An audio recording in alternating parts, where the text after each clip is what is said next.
People can hear me, right? Okay, so today I'm going to talk about, first of all this award doesn't matter. All the matter is Hughes, okay? Because this is the big money provider. That's all I care, right? The rest award is, I mean, it's good to have it.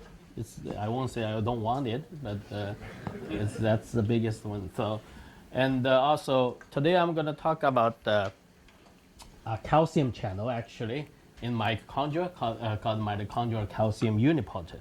So, and more sort of structural aspect. When Jamie asked me to give a talk, he said also you have to have some subject related to heart. So I'm just trying. This is mitochondria. Mitochondria provide energy, right? Your heartbeat, you have the energy. So mitochondria have to involve it. So, and it's involving calcium signaling. So it has to do something, even though I don't know details, but I would assume this protein would have some correlation with heart muscles or whatever. So anyway, but I think it's a very interesting channel protein.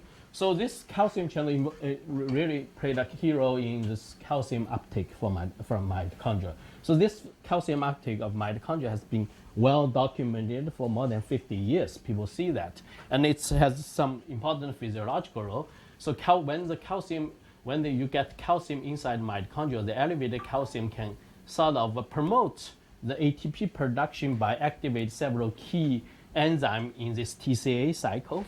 And also because mitochondria, it forms a network and have a lot of a close connection to this ER and plasma membrane, and very close to those calcium release sites from ER or calcium entrance from plasma membrane. So clearly this calcium uptake from mitochondria will influence the calcium dynamics in the cytosol. Okay, so, and also if you have too much calcium getting into the mitochondria, because of the related to this TCA cycle and the oxidative phosphorylation for ATP production, as a side product, you also produce more reactive oxygen species, which can hurt the cell. And the other thing is calcium overload is always sort of directly related to apoptosis. And a lot of people think it's because it's somehow causing this permeability transition pore to open, release a lot of material from the matrix of the mitochondria and leads to the apoptosis. So it is well known that there must be a calcium channel involved, right? And people did all this sort of flux assay, and more recently from David Kaplan performed by Kirchhoff, Kirchhoff, I cannot pronounce the name properly. They did this directed recording of a mitoplast to look at the channel properties. So they know this, they already named it mitochondrial calcium uniporter. So they know it's a highly calcium selective channel in this inner mitochondrial membrane. It's selectivity wise, it's prefer calcium, okay, as compared to magnesium. The rest, of course, it's not a physiological common element. And pharmacologically, rucidium red or RU360 and lanthanides such as gadolinium can block the channel, particularly RU360 that with the structure like that has been used as a more specific blocker for these uniporters. And the open probability is very voltage dependent and has a small single channel conductance. A lot of information is coming from directed recording. So even though people know this publication is 2004, but nobody knows exactly which protein formed this channel. Okay? And that actually happened quite late. In 2011, there's two back-to-back papers, one from Vamsi Musa from Harvard, and the other is Risotto, I hope I pronounce it, from Italy. So they published a paper back-to-back in Nature and identify that the molecular identity of these MCU proteins in the mitochondria. And this is the real channel-forming components of this so-called uniporter. So the key feature probably is they have these two transmembrane spreading. Between these two transmembrane spreading, they have this highly conserved sequence. They call it dye motif because they have this DIME. They use this sort of dye motif to define this. It's highly conserved. And also they have a coil helix right before and after the transmembrane. The N-terminal part is not as conserved, but this region is very conserved. Okay, so and this protein is kind of afterwards. There's more and more elements, components has been identified because the MCU components, which it seemed to me it's quite ubiquitously present in most eukaryotic cells, but sort of for in metazoan, somehow this whole Uniporter complex evolved into more complex system compared to in the lower species. In lower species, the MCU components is sufficient to form the ion conduction pore. But in plants, they add another regulatory components, presumably involving sensing the external the cytosolic calcium concentration, because this is a cytosolic site, this is a matrix site. But for metazoan, the MCU by itself cannot work. They actually evolved to have this EMRE component. This is a single membrane proteins, and this for animal uniporter, these two components have to present together in order to form this functional channel. On top of that, they have this so-called MICU1 and MICU2, and these two proteins involving calcium regulation. Sort of at low calcium, they make sure that the channel is not conductive, but only in the higher calcium, these two in a way is still controversial whether which one is inhibitory, which one is activate the channel. But one thing is for sure is that only at the elevated cytosolic calcium concentration, this channel can conduct because of these two components. So in today's talk, I'm going to use this fungal one, which only contains MCU component for the calcium uptake in mitochondria. I mean, initially we thought this is a simple system, easier to work with, and we actually started 6 or 7 years ago. But end up it's not so simple. Okay, we spend so much energy. We start with crystallography, end up solving the problem using cryo-EM. So the one we're going to talk about is from the fungal species called the N. fishneri. And then afterwards, I probably going to talk about the structure we done with human MCU in complex with EMRE, because EMRE is absolutely required to have this uniporter to conduct calcium. So we want to see what does EMRE do. Why? For human way you need the EMRE, but in the fungal one, it seems to me it's not necessary. So we will see what's the regulation of EMRE. And so before I go to the structure, I just always want to sort of talk a little bit about the functional assay we did for these channels, and sort of to show you what we work on is real protein, functional protein. It's not a dead protein. I mean, when you submit a paper, people always want to make sure you have the functional assay.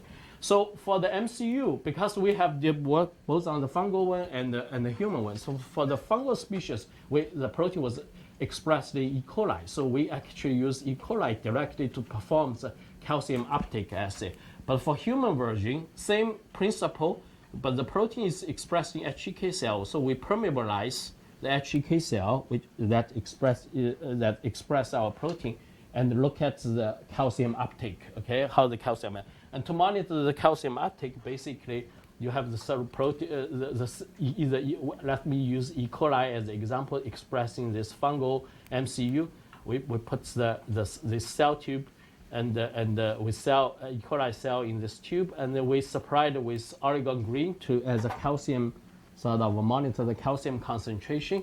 So in the cell, when you supply this calcium, okay, if you will see the extracellular solution has a much higher calcium now, and you will see that if there's nothing happen, no uptake happen, the calcium concentration will stay the same. But if you have some calcium uptake happen, the calcium sucked into this into the cell, then extracellular calcium concentration decrease, then you'll see a decrease of the fluorescence of this Oregon green. So this is the concept of the doing. So we did that with this using this bacteria that express fungal MCU. So you can either pulse it with 20 micromolar calcium. You will see this at first pulse, you will see some a little increase, then they slowly go down. But you pulse more, second pulse with 20 micromolar, you will see a much stronger effect. You will see the concentration increase because of initial pulse, the extracellular calcium, then the quickly sort of uptake happens, and the extracellular calcium concentration decreases. You can further pulse. But if we just empty vector, you don't see that. You just see the step. You don't see this decreased calcium uptake. So we can pulse it with different concentration of calcium and get the sort of look at the rate, the rate of the decrease. You get some idea, the kinetic behavior of this MCU protein. Also, we can use this same experiment to look at the effect of gadolinium blocking or RU360 blocking to measure the rough sort of binding affinity or inhibition affinity of these blockers. So this has been used. So the other assay we use is directly doing the radioactive calcium flux assay. This way, to do this, we basically purify the protein and we mix it with lipsome. So basically, we reconstitute this MCU protein into the lipsomes. Okay? Then we sort of dump it into the solution. The lipsome contains our protein, dump it into solution. And the lipsome, inside lipsome, we have a high potassium concentration. And we put it in a solution which has, instead of potassium, we have this NMDG, okay? And plus radioactive calcium. So then we supply this varenicline, and the varenicline is sort of very potassium selective. Then potassium going to flow out, generates electric driving force, because potassium out, it's create a more negative charge inside. So basically, then this create electric driving force for radioactive calcium. Okay, so if there's a protein which does conduct calcium, then you will see a accumulation of radioactive calcium inside the lipsome. Then you can purify this.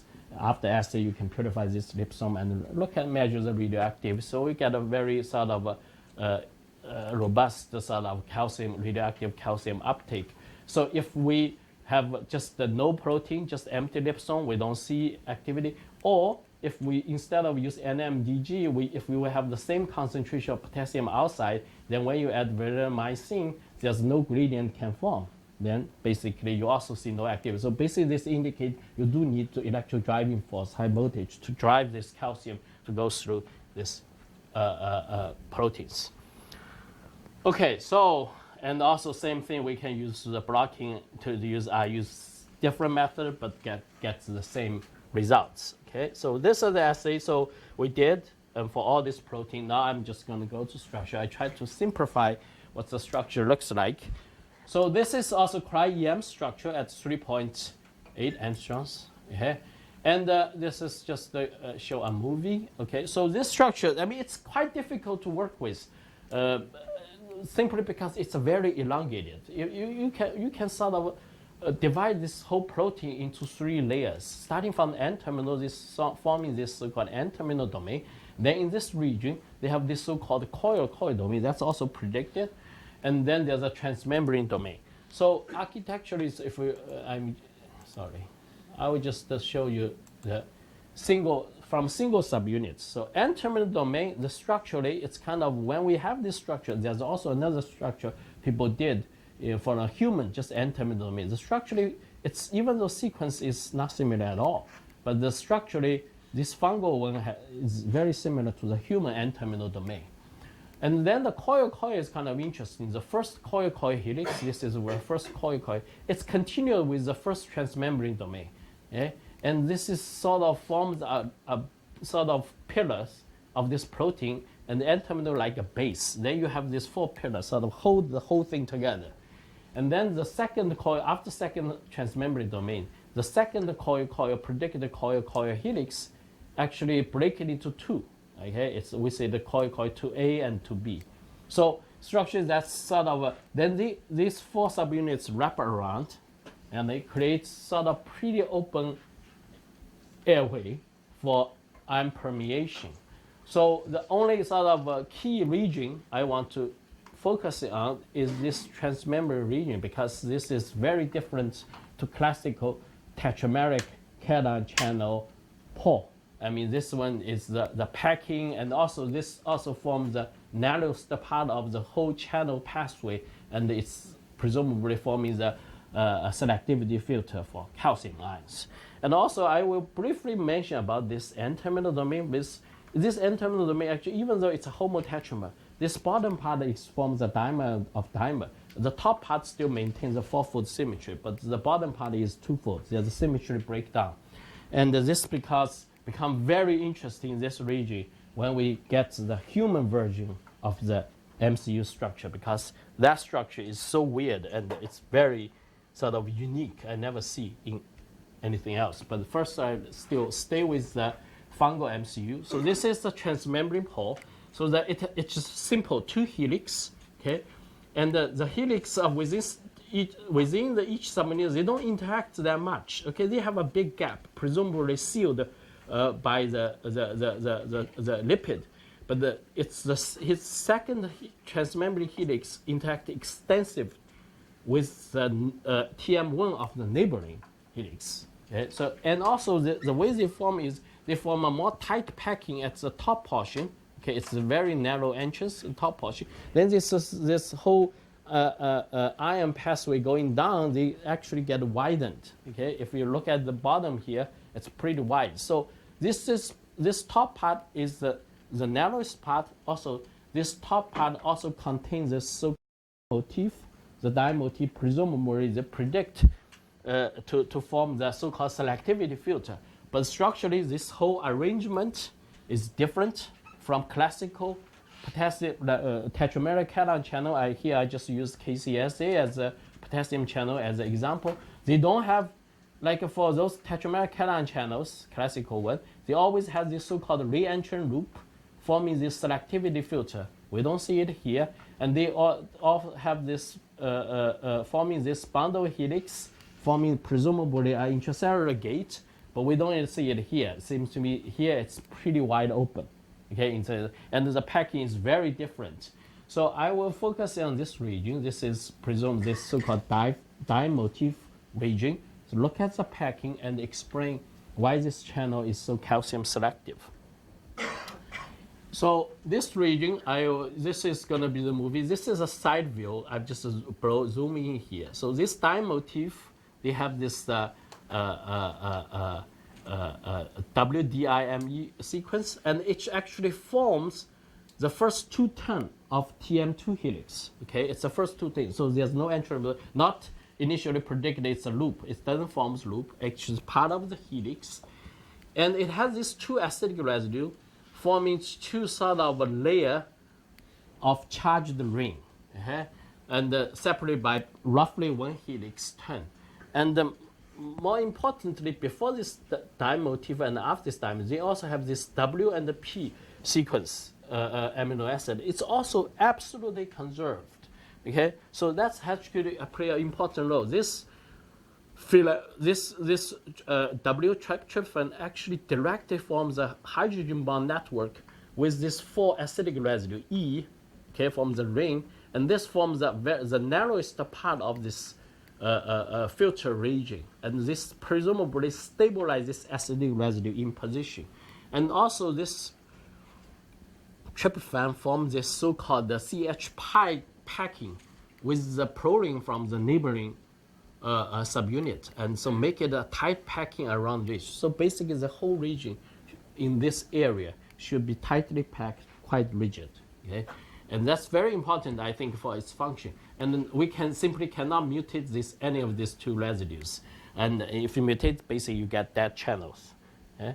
So this sequence sort of separated by roughly 2 helix turns, but the bottom site 2, is narrower with distance roughly to the distance to the central ion is around 2.2 to 2.5. So this is perfect for acidic residue to direct chelate calcium. So clearly, this will form this very high calcium affinity site. The idea of this for acidic residue for calcium site is similar to the classical calcium channel idea for selectivity, they have so-called EEEE locus that's directly chelate the calcium.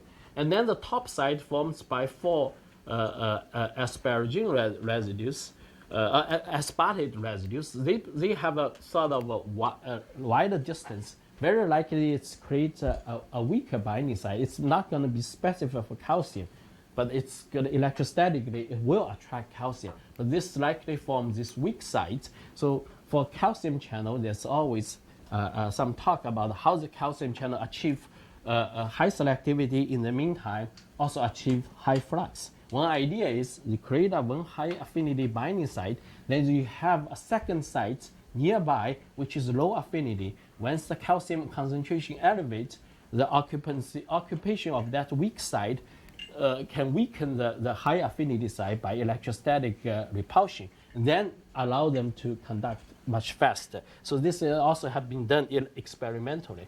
So that's, I think, the same idea happened for MCU channel, which they have this high affinity side, and at the low calcium concentration, probably calcium just bind there and blocking, doesn't conduct that well. But once there's an elevated site solid calcium, then this site start to be occupied. Then electrostatic repulsion weaken this site.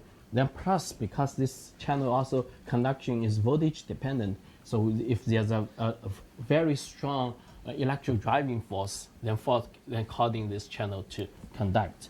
This is just an idea. And also this acidic residue D is also important. It's known. This is where as a ruthenium RU360 blocking happened. And it's important that presumably it involves these electrostatic interactions.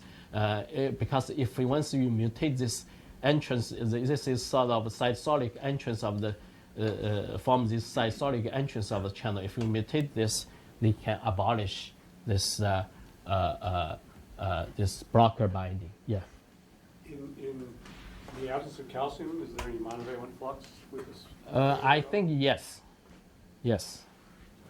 And I think this how they measured it also in electrophysiology. It's much easier to measure the monovalent channel. This is the same as calcium channel. Yeah. Yeah. So this is sort of this is our earlier study. So while we were using sort of mitochondria. Oh, sorry. I should get to this.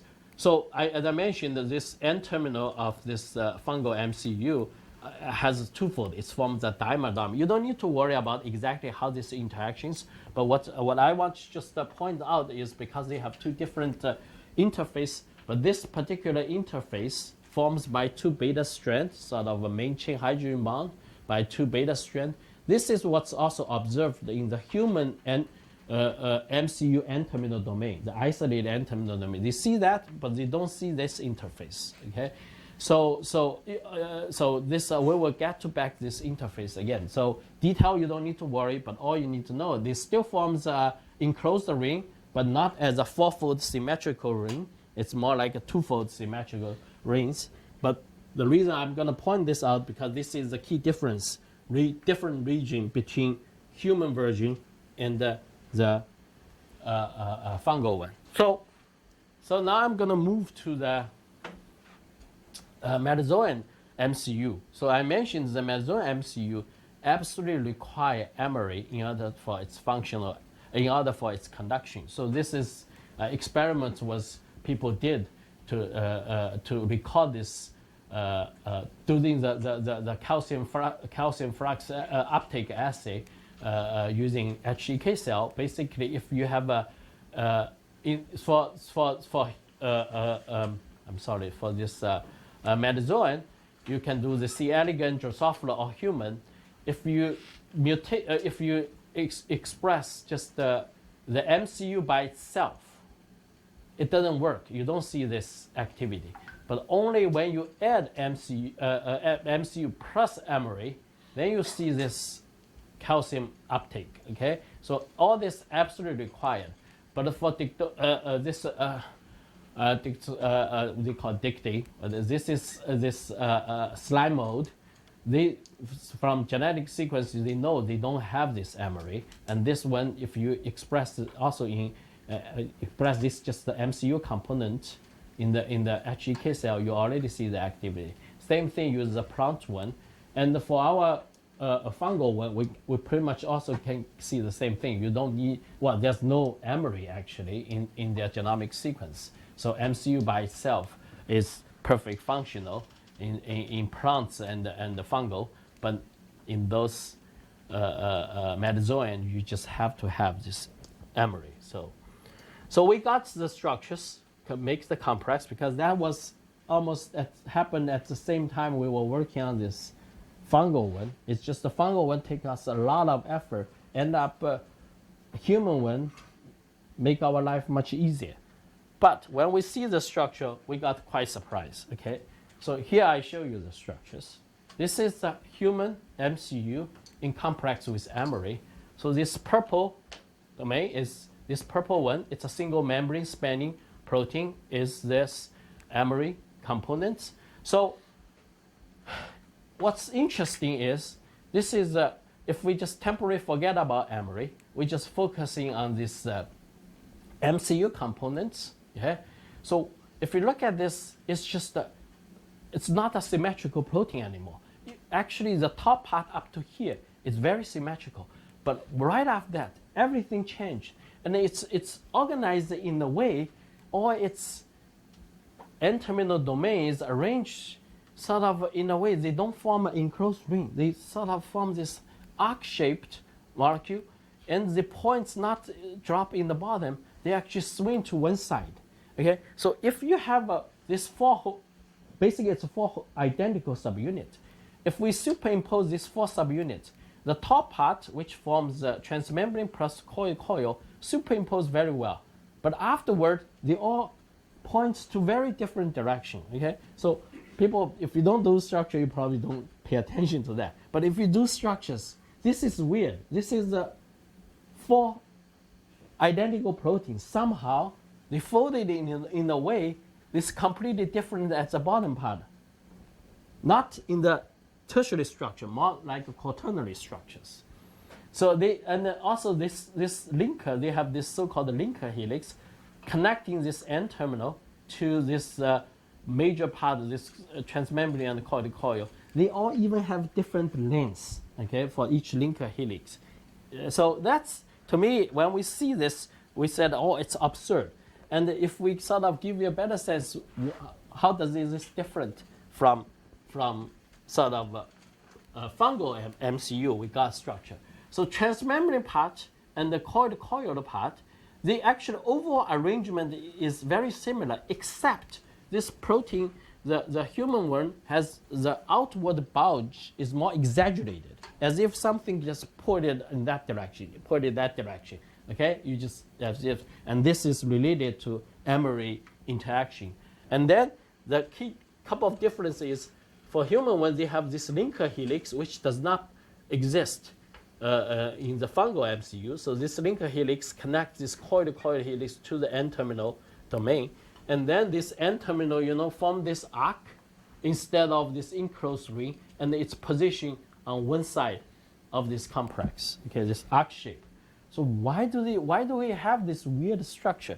So what I show here actually is not what we show is only half. The protein actually, the whole complex forms a dimer, okay, through this N-terminal domain, which this has arced shape. So this is what we see in the EM as a 2D classification.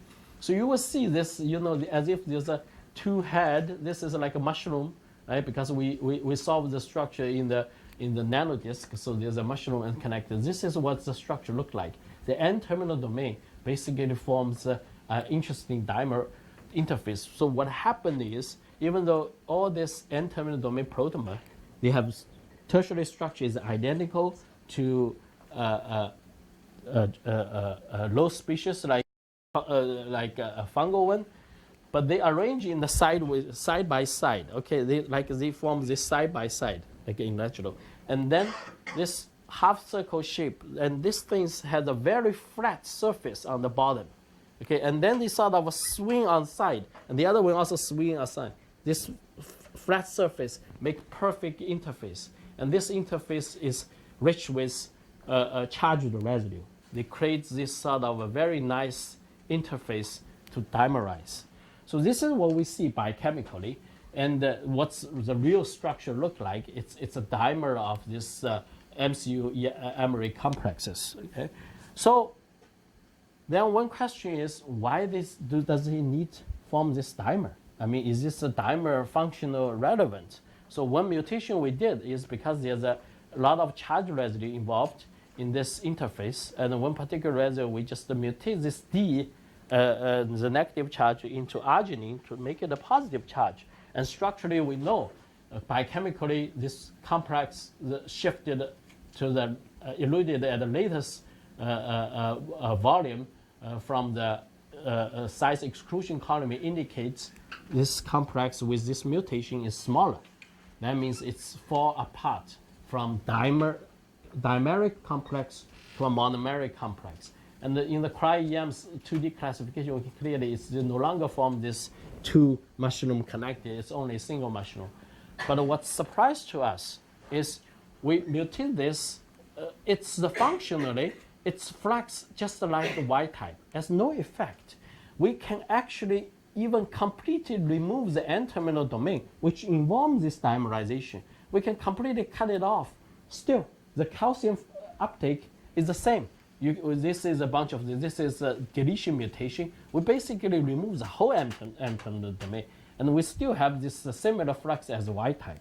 So it's apparently for just the calcium uptake, this then does not need to form dimer. Then why this nature creates such a weird structure? So sort of to me, it's I never see anything equivalent in this case. And for that purpose, so I'm going to get back to that. We don't know have explanation. We have a sort of experimental evidence, but we have some hypothesis why they need to form this dimer. So I will get to that in the last very end. So now, the other question of course it's interesting is what does EMRE do for these channel functions, right? So we see this EMRE. EMRE is a very simple structure. If you look at it, it's just a single transmembrane helix. So for EMRE, we're going to look into where does it interact. So the first region I should point out is kind of interesting is the C-terminal parts. And we're going to go down from C to the N, so in the reverse way.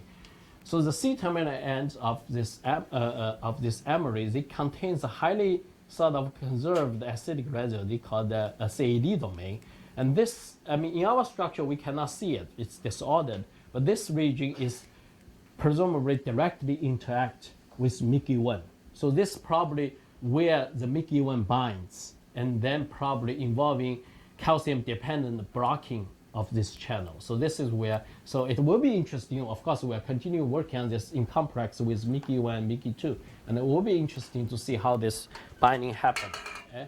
So the second part interaction is the transmembrane parts. Okay, this attached to TM1 of this MCU components. This we call this EMRE transmembrane as a TM0. So it's very classical hydrophobic packing involving some smaller side chain residue, glycine residue, and also some other hydrophobic. So this seems to me the transmembrane part interaction is more like forming an anchoring site to hold this EMRE in position. Okay, so they attach it there.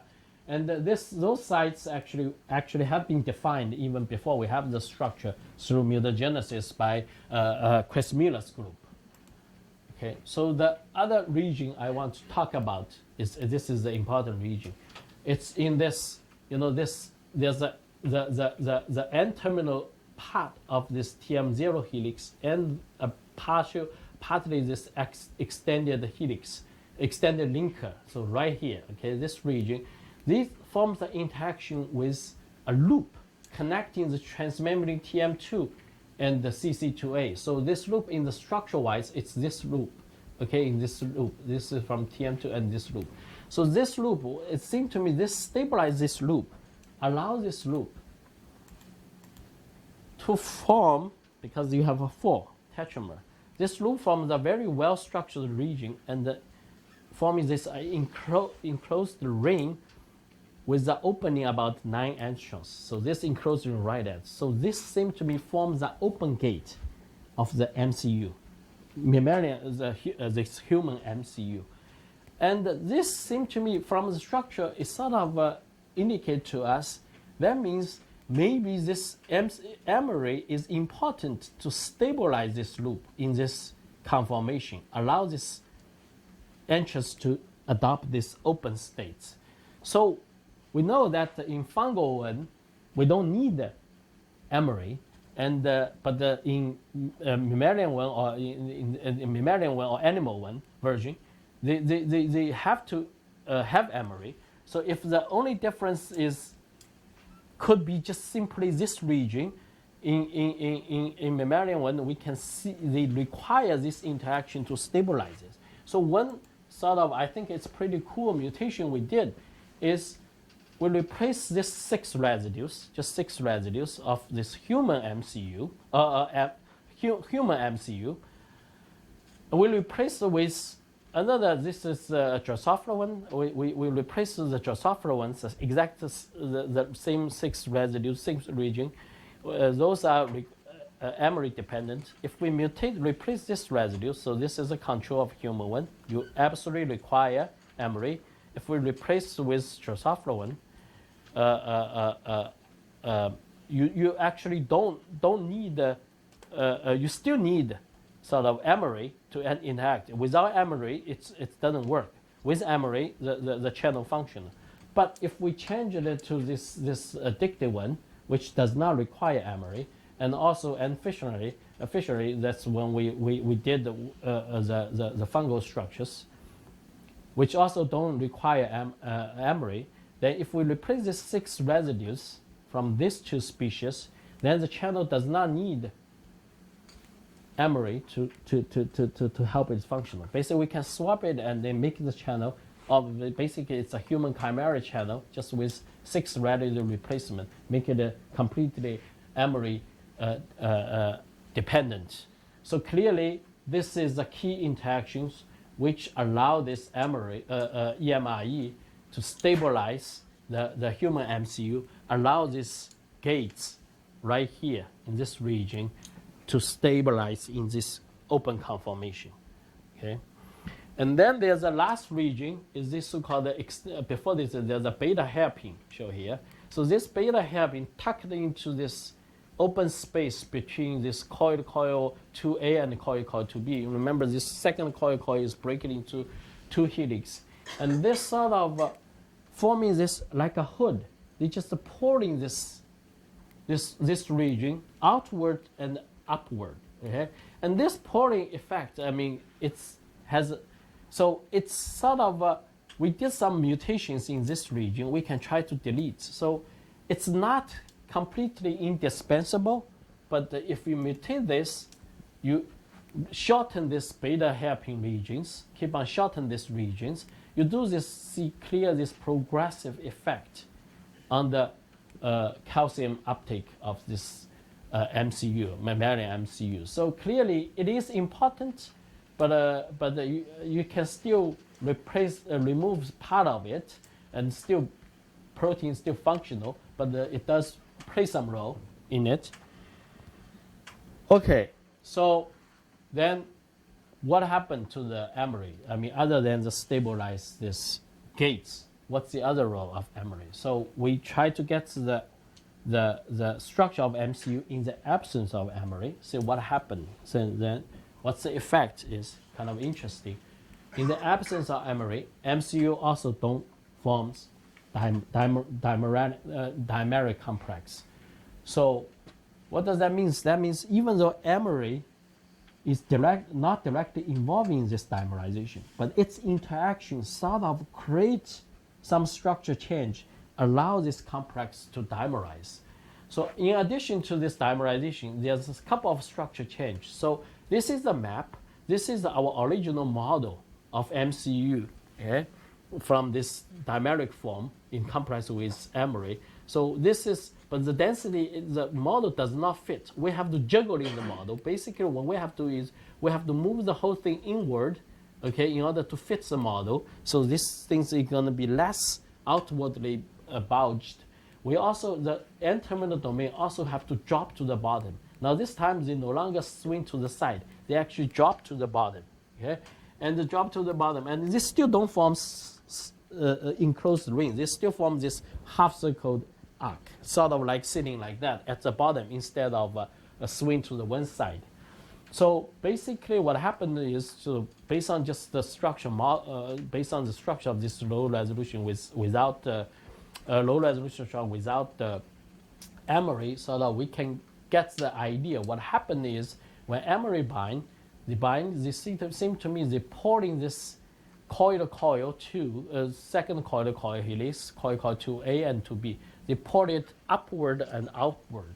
Okay, this pulling sort of stabilize these things, this so-called loop, this gates we call the Jackson membrane loop in the open state. So without this things, the whole thing gonna move inward, and presumably, even though our structure resolution is not high enough to clearly define this, but we would sort of speculate this loop region, which forms the open gate in the EMRE bound states, would move inward and occlude this opening, so make it the channel closed. In addition to that, because of this movement, seem to me the N-terminal domain no longer forms this arc at the side of this thing. They drop it. This basically disrupt the proper dimerization of these two proteins, and we only see monomeric forms of the channel. So this is sort of summarized. Let me see. I'm doing pretty good. Okay. So this is sort of summarize what happens. So for human MCU, it's a tetrameric cation channels, but it's very architecture-wise, it's very different from classical tetrameric cation channel as what we see in sodium, potassium, or calcium channel. And so for each channel, you have one EMRE can bind to each MCU subunit for Metazoan MCU to work. And the EMRE stabilize this loop region and confer this dependent gate in this region. And also this EMRE binding also sort of change the orientation of this N-terminal domain, creates a perfect dimer interface to allow this complex MCU-EMRE complex to dimerize, forming these structures. Okay, and also the C-terminal domain of this EMRE provide a binding sites for the MICU1 for calcium regulation. Then now I'm going to go back to the last slides, the hypothesis. Why they form this dimer? Right? Seems to me you can remove it, the channel still can conduct calcium perfect fine. Why do we want this? So this, we get some idea from this ATP synthase dimer.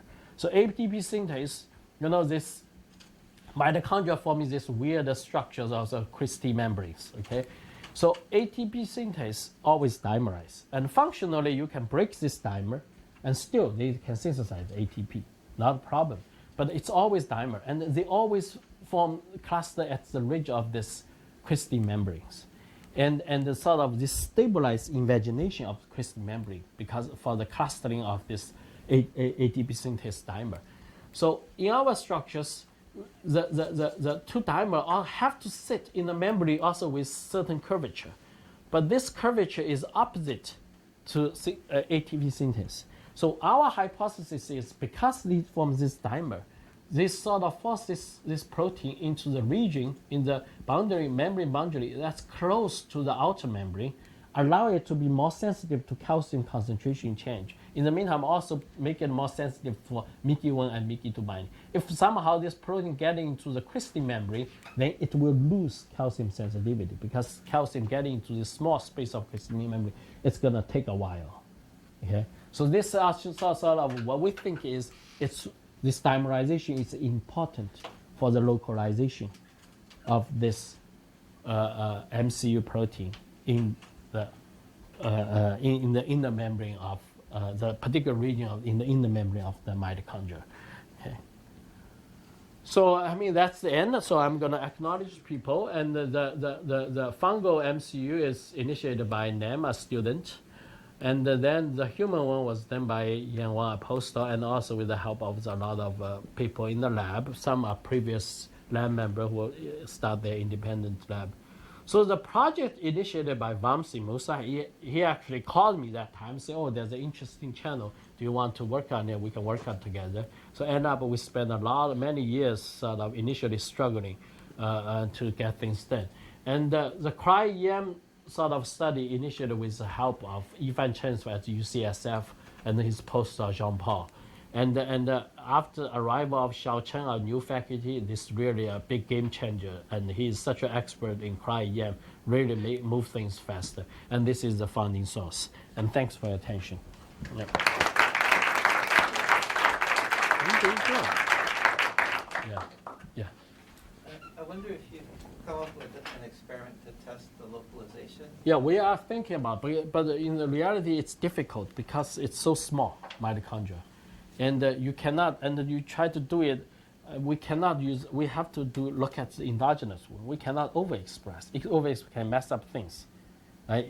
It can get crowded. And also, sometimes when I talked to mitochondria people, if you sort of give overexpressed protein, it provides sort of stress to the mitochondria. The morphology also can change. So we are thinking about this because this is one reviewer. We propose that I have to tune down because when reviewer you through it, I said I can't. I talk to people. This independent project can take many years to measure it. Yeah. It's gonna technically it's challenging. I wonder if alternatively, if the shape of it could help it function better in a curved membrane instead of making it go to a certain place. But what I assume it's that sort of same idea is sort of that's geometry is sort of this is stuck there, right? So we just think because there is some idea sort of it has to be facing very close to the outer membrane, and because in terms of calcium sensitivity wise, they have to close to actually ER calcium release sites, right? In order to quickly sensing the calcium release. Yes. You could use CRISPR to introduce a mutation into a hex cell. Yeah, that's what we want to do.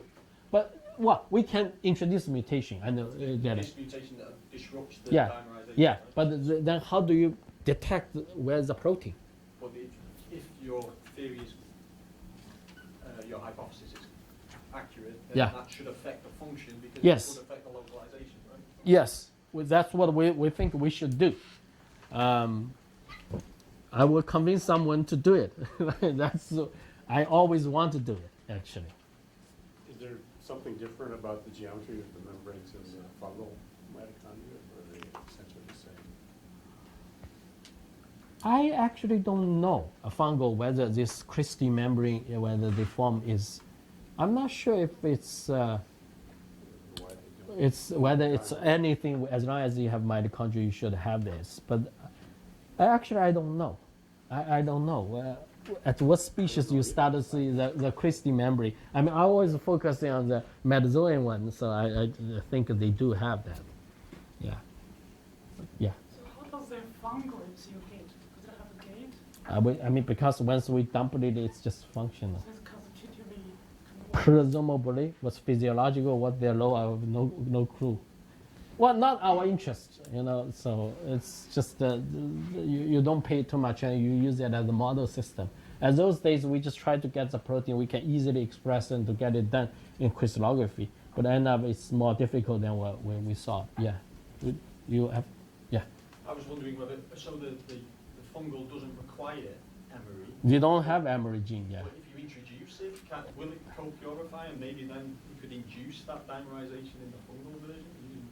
Yeah, maybe we Because can. we're seeing Well, that- I would expect it probably not going to work because then you have to mutate a lot of the transmembrane part also. You cannot just this lower region, right? So that's it's maybe we can do that, but I think it's not always going to work. Probably because multiple area you have to consider. The whole protein basically from transmembrane up to this hook, they all involving some kind of interaction with MCU. Yeah. I almost wonder if this dimer has any role in detecting maybe membrane tension. If you have the curvature of this membrane, do you know if MCU has different, open probability? Well, we don't know because that you need electrophysiology, right? And also look at see you can. manually change the curvature. We don't know, and because we cannot do the measurement. I mean, guess so far only probably David Krebs, this guy, can do it. Nobody else can really do the proper recording, and this is which we want to try. So far, we haven't get any success. So in their recording, was there any gating or modulation of the permeability? Because it's I don't think so, because they don't know what protein is. It's just a recording from the mitochondria. And it's enlarged mitochondria, so it's just like a spheroplast. So I don't think they look at or the gating. What they see is probably it's very dependent on voltage. You really have to have a very strong voltage in order to see the current, and the measures you look at the selectivity. From your assay, initially the assay, Yeah. it seems like your voltage is just providing Driving driving force. force. Yes, you have to, otherwise it won't go through. Right. Yeah. So is the voltage sensitivity, it's not intrinsic to the protein, it's conferred by the permeating ion? That's I think no, the so-called voltage dependence is it's probably just only as a driving force. You need sufficient driving force to see the current. That's our explanation. So it would shift with a concentration gradient? Well, I think it's just the sort of at measurable current. Sort of once you have this much stronger voltage, then you will see. I think actually, probably I'm wrong. We should see the open probability increase, right? So actually, I need to look in. So I can. Yeah, whether there's some intrinsic voltage dependence from this protein, probably no. If you inverted the concentration gradient of calcium, Yeah. then you could test that. Well, the concentration of the concentration gradient actually is, well, I won't say it's always actually gradient is in general the mitochondrial calcium concentration is higher than cytosolic calcium. So the flux of the calcium actually is from cytosol to the matrix. But of course, the matrix calcium is heavily buffered by phosphates. So exactly what's the concentration free calcium is, I don't know exact number, but it still should be higher than the cytosolic calcium. So, yeah. But the membrane potential is like a minus 180 or 200. So it's very strong driving force. Yeah, right. Okay. Yeah. Sorry, it's very structural. Yeah. Maybe I missed it. So, do you think at the N terminal, do you think it's also two-fold symmetrical? The N terminal. Where the calcium binding site? You mean the filter region? Yes. The filter region, we actually don't know because of the resolution issues, right? It could be twofold. So I think there is in at least a human one, or in mitochondrial one, the fungal one, we did model it in the twofold way. We think there's two acidic residue directly diagonal acidular, direct chelated calcium. The other one probably slightly shifted away. That's what we model it. But the density, because all you need is juggling a little bit off. Yeah. And at least structurally, in terms of density-wise, it does seem to me a little bit more twofold, because in one direction we have continuous density, the other direction we have broken density. So that's also possible because of the resolution. And if we have this much higher resolution, then we can better define it. But the resolution, you can off a little bit still work, so, yeah. So with your model having dimer at these peaks, do you assume having monomers in the other regions? And as soon as it gets to these peaks, of the membrane it dimerizes, or? I'm not sure I get you. What? Oh, with your last slide, when you looked at the model and you said Oh. you assume that this dimerization of your protein happens in those Oh, okay.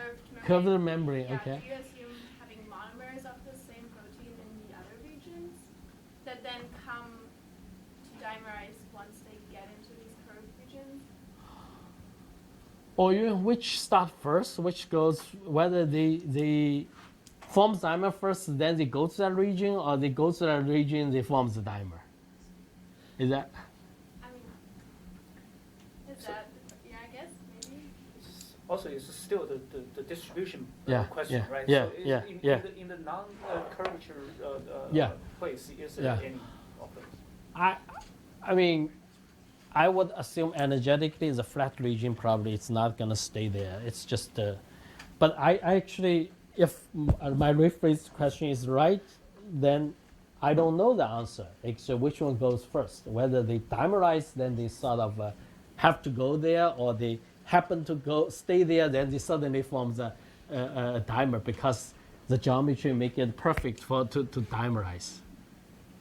Right? Because otherwise, if the protein is flat, no matter even you tilt it, when they get to the region, probably the dimer, then they stay in this region. If they stay in the flat membrane, then these two dimer interfaces still cannot dimerize. Otherwise, they have to bend the membrane in order to dimerize. So actually, I never thought about that. But then after I think about it, probably maybe they somehow in the membrane, then in this region, suddenly it seemed to me it's a better way to, they form perfect geometry and dimerize and stay there. That could be the reason, yeah. So, question next to, so to form the dimer, in your experiment, you overexpress it in the Hooke cell, right? Yeah, Human. yeah. So, for human, for Hooke cell express, is dimer or mono? How can you know it? Well, that's what we need to figure out.